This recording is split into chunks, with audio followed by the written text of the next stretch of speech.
The focus of this video will be the grip of the left hand and how that affects both stick control and ball control. First, a comment about the stick handle. The circumference of the handle is an important consideration.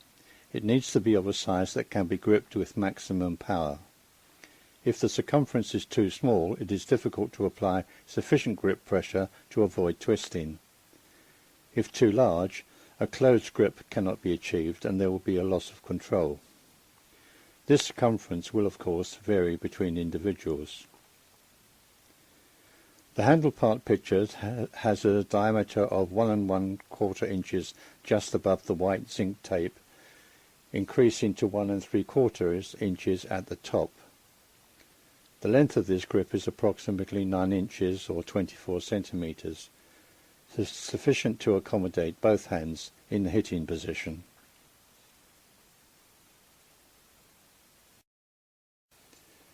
The hitting grip.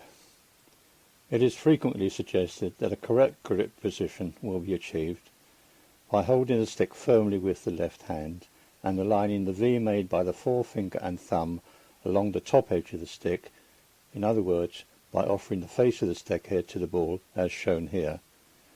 But here a more relaxed grip is being used. If such a stick head ball presentation is made in the relaxed position and then the stick is wielded up and down as if it were a heavy hammer, a very firm grip can be achieved. No movement of the handle within the hand is then possible. With such a grip, the top of the handle protrudes slightly beyond the heel of the hand and the little finger locks beneath the taper of the top of the handle. This rigidity of grip has some surprising consequences. It is fine as part of a hitting action, but the closing of the thumb and forefinger around the handle will prevent the stick being used to play the ball on the reverse. This is most obvious when the attempt to do so is made when only the left hand is gripping the stick.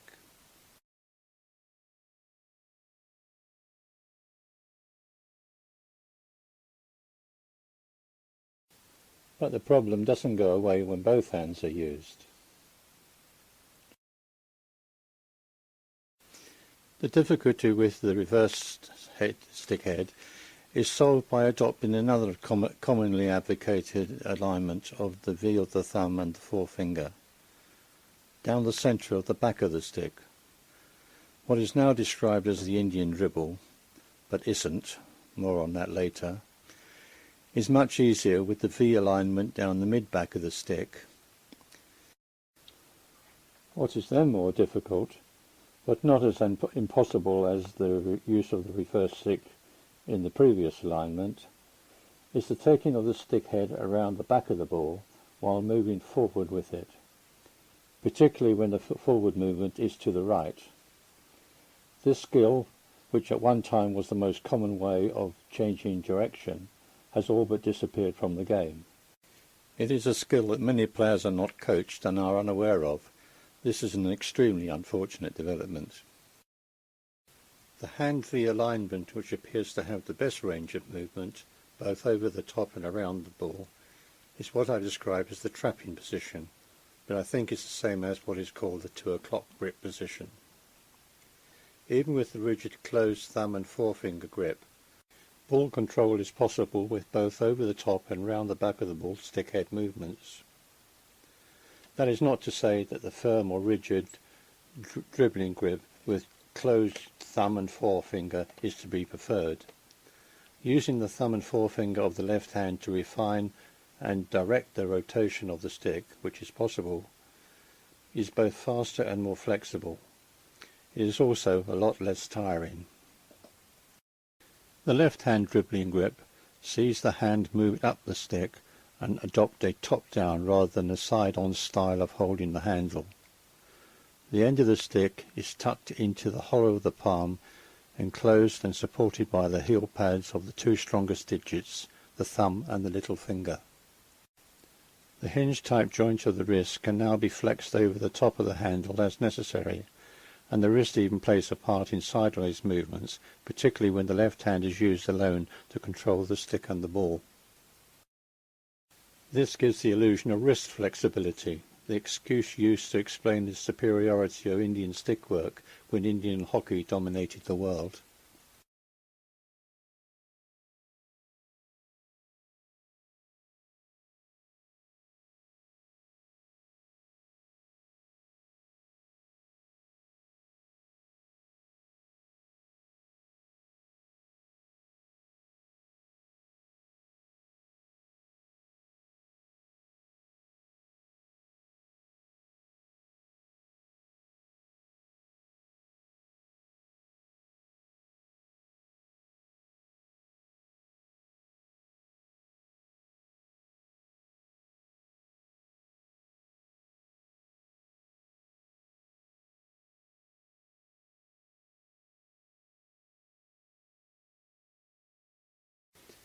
The little and third finger of the left hand hold the stick much more firmly than those of the right hand, where the role of these fingers is primarily to enable and support the rotation of the stick handle. That frees the thumb and forefinger of the left hand to play a role very similar to those of the right hand. A much more subtle and refined, but not weak, direction of the stick than can be achieved by the other three fingers or by the full firmly closed grip.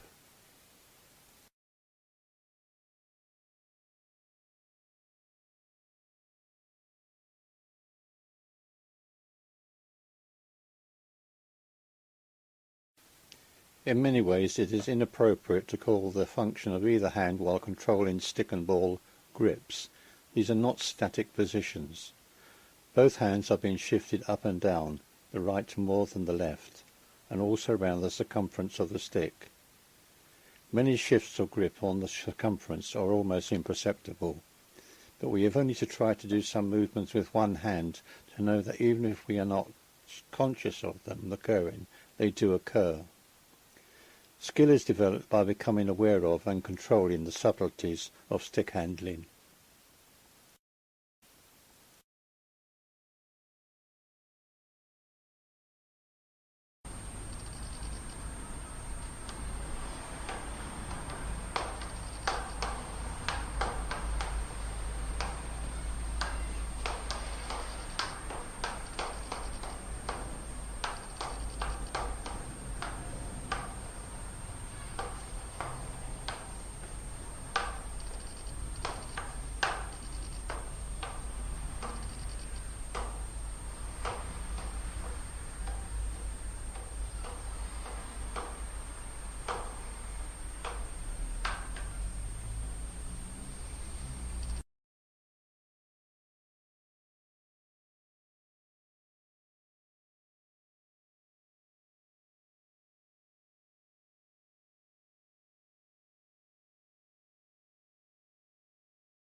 To recap, we are in many places instructed that each of these hand V alignments is the correct one, along the top edge of the stick, down the middle of the back, and what is termed the 2 o'clock or trapping position.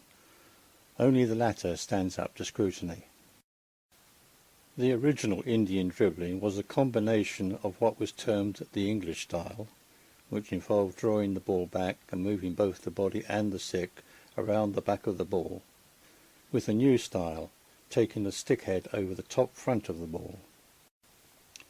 That combination of methods is still the only authentic Indian dribbling. What is termed the Indian dribble on many websites I have visited is not a complete style of stickwork at all.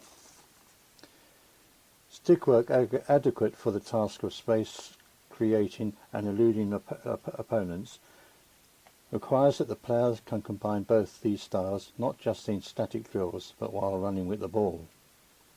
The terms are unnecessary. Dribbling should be a unified skill, a skill of many components.